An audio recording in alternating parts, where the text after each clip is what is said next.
Hey Waffle Gang, I do hope you're well. My name is Mark, and today we're checking out some more Reddit stories. And if you do love a Reddit story, why not consider hitting that like, subscribe, maybe that notification bell too, and let's crack on with today's first story. Much love, guys. Now, today's first story comes from Whole Pomegranate 5342 from the True Off My Chest subreddit. And before we do get into the story, I do want to give you a warning that it's talking about a terminal illness within the story. So if you do want to skip the story, please feel free to do so. Timestamps are always down in the description and along the timeline below. Thank you. Now let's get started. It's titled, "My parents tried to screw over my dying stepmother. Blew up all of our lives instead. Throwaway for obvious reasons. My 17th female stepmother, Jane, is a wonderful, wonderful woman. She and my father got married when I was 4, and she's been a rock in my life ever since. My mother was always my primary caregiver, but up until that point, her relationship with my father was acrimonious, and I basically never saw him. Jane was the reason they developed a stable co-parenting relationship. She encouraged everyone having a good relationship with each other and was always there to support me and my mum when things got rough. Jane was always a really hard worker. When she met my dad, he was living out of a hotel, and my mother was doing everything in her power to keep me away from him because she was petty and angry that the relationship didn't work out. Meanwhile, Jane had a great job, a nice house, helped my dad get back on his feet, negotiated a visitation schedule with my mom, who hated her for a long time, and made sure my dad sent us money every week because neither one of them could afford an attorney to negotiate child support payments. Jane had no reason to do any of these things, but as I got older, she made it clear that she loved me as much as she loved my half-brothers, who were born a few years later. I even have my own room in our house because at the time we lived with my grandparents / various boyfriends of my mum, and Jane felt that I needed a more stable environment than that. She's like the opposite of the evil stepmom. When I was 15, Jane won a big lawsuit against an airline company, got awarded upwards of $1 million. She used the money to build a sizable trust fund for me and my brothers, so that we'd be taken care of later in life. Despite having a lot of money, she still wanted to live a fairly modest life. So she paid off the house she has and has been living there ever since with my dad. Sure, she bought a new car and they went on a few nice vacations, but she didn't blow all her money on stupid things, which I respected. About a year ago, things started getting really weird. Whenever I saw Jane, she seemed to look sicker and sicker, but no one would tell me or my brothers why, even though I knew they knew. All I knew is that she was at the hospital a lot. Around the same time, my mum has been coming around my dad a lot more and acting really strange, basically like she was trying to romance him. Whenever Jane was in the hospital, my mother would insist on spending the night at their house and playing mum to my brothers, which was so weird to me because she never liked them or Jane. She'd be the perfect little housewife, and my mum is not like that at all. It was super fake. Worst of all, my dad started falling for it.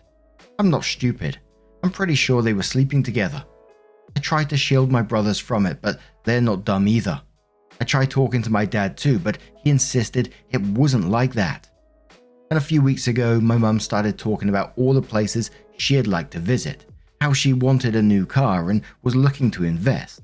Which is weird because my mum has been a bartender her whole life and has lived paycheck to paycheck since before I was born.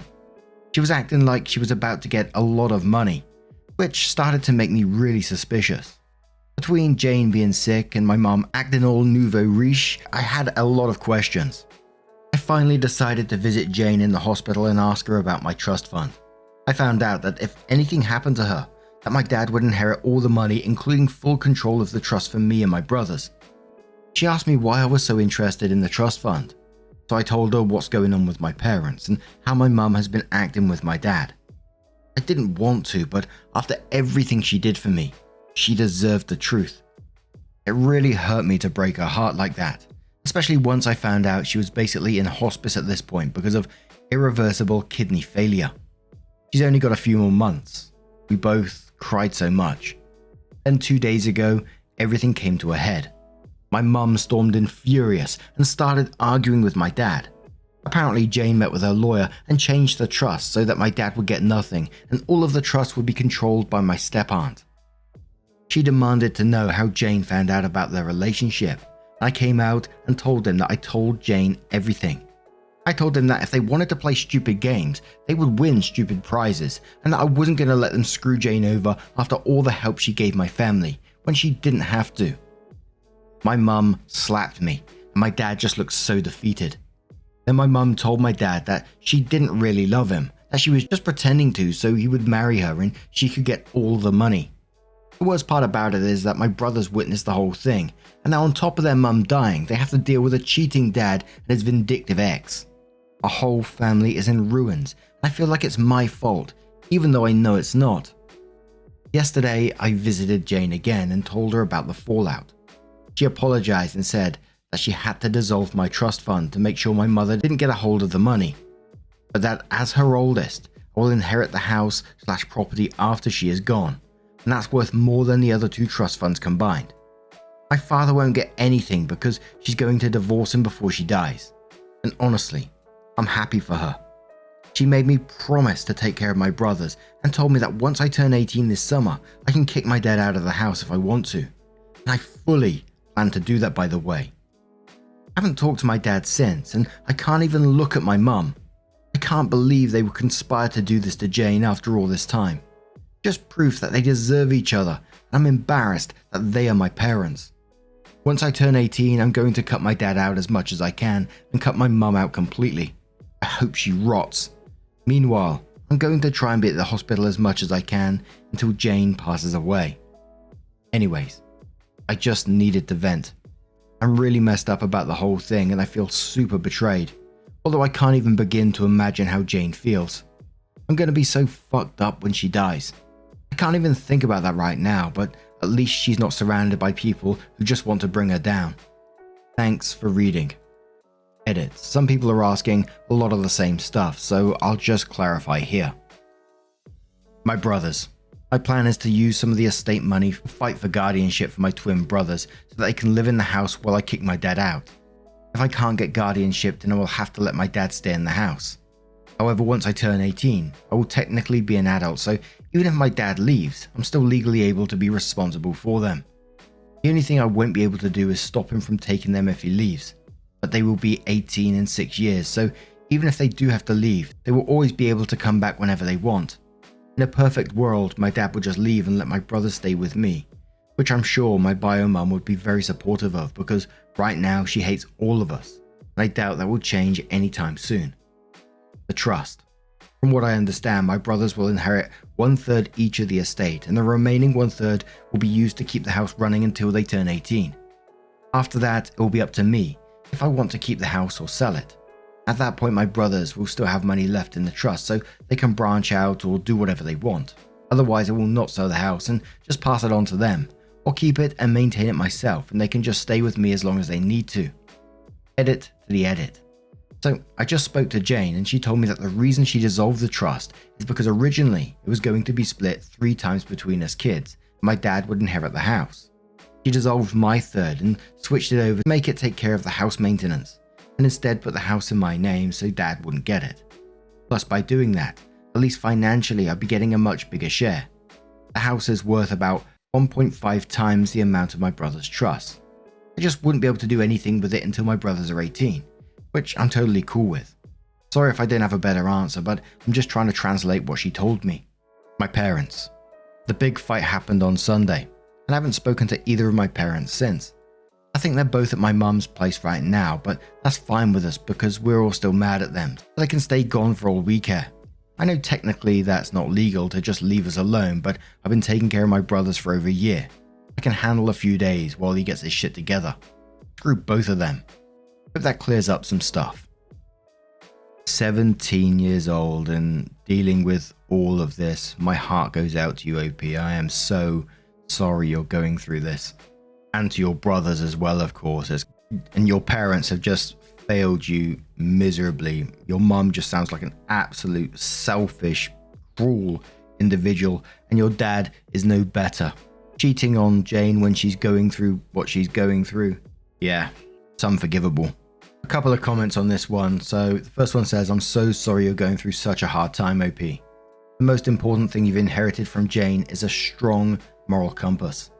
You could have taken the easy road and ignored everything your mum and dad were doing, but your compassion to Jane is proof you take after her the most. Ah, that's a lovely comment. OP says, thanks a lot.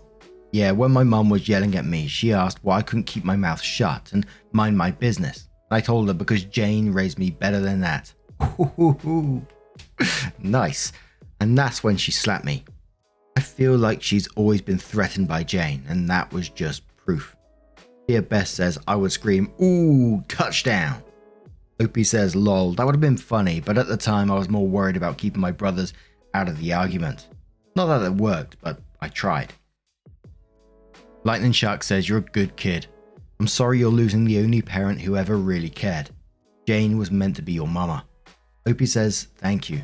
I felt like that periodically over the years, but Jane always insisted that she didn't want to replace my bio mum in my life because a girl's relationship with her mother is important. I guess she didn't realize that I already had one. So 3 months later, OP comes into the post to update and says, hi guys, it's me again. A lot of you asked me for an update on my situation with Jane and my family, so I've come back with a few things that have happened since I initially posted. We'll try to organise this in a way that addresses the major points of last time. Jane is still alive and doing surprisingly well considering the circumstances. She's always been a fighter, and although her disease has been progressing, she keeps a positive attitude with everything that's going on. She says she's grateful that she was able to see everyone's true colours before she passed, so she could go into the next life knowing the truth. We have become so unbelievably close in the past few months, and it's getting harder and harder to know that she's getting close to the end. She doesn't ever talk about it though, and I know it's because she doesn't want to hurt me, but we both know the situation, so we're just making the best of our time. I'm also not being completely transparent about all of the drama at home, but to be honest, I don't think she needs to hear all of that. We did end up having that surprise celebration of life that I planned.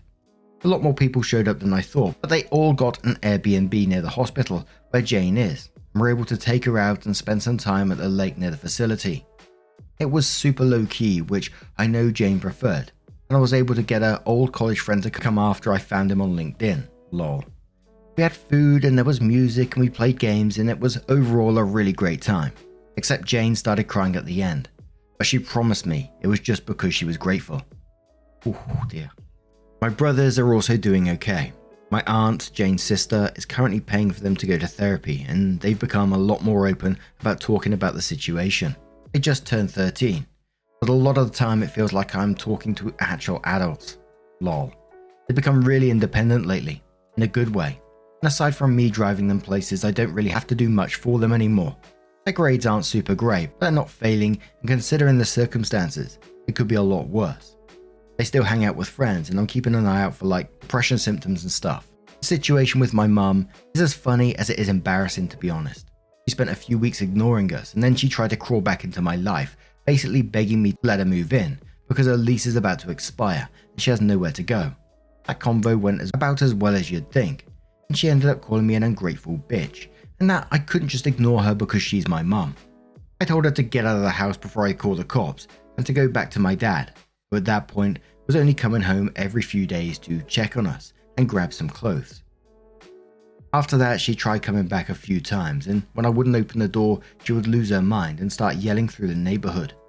After 3 instances of this, I finally called the cops, but because I'm 17, he told me there's a possibility that I would have to go home with her since technically I'm a minor and need to be with the custodial parent.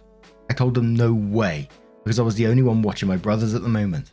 That led to a whole thing where after a few hours my dad basically showed up and I was allowed to stay there because there was finally an adult present, and I'd basically lived there for over a year. After the cops firmly told my mum that if she keeps showing up and causing drama, my neighbours confirmed that she'd been there a few times screaming.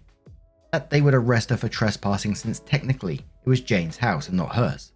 She left and hasn't tried coming to the house anymore, but for a while she would call me constantly telling me I owed her all kinds of stuff.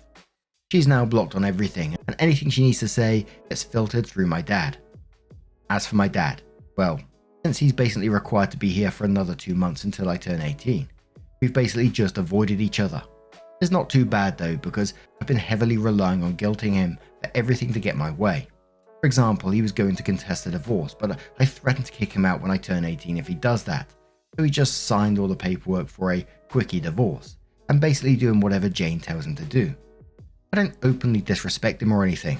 He's still my dad, but I've made it clear that I have no intentions on doing anything he says ever again, and he doesn't fight me on it. Most of the time, he's just in his room, and sometimes he'll go back to my mum's, but only for a day or two before they argue and she kicks him out again. Lol. I haven't decided whether or not I kick him out yet, and we haven't talked about it either, so I'm kind of playing it by ear. As for me, I'm handling everything as good as I can.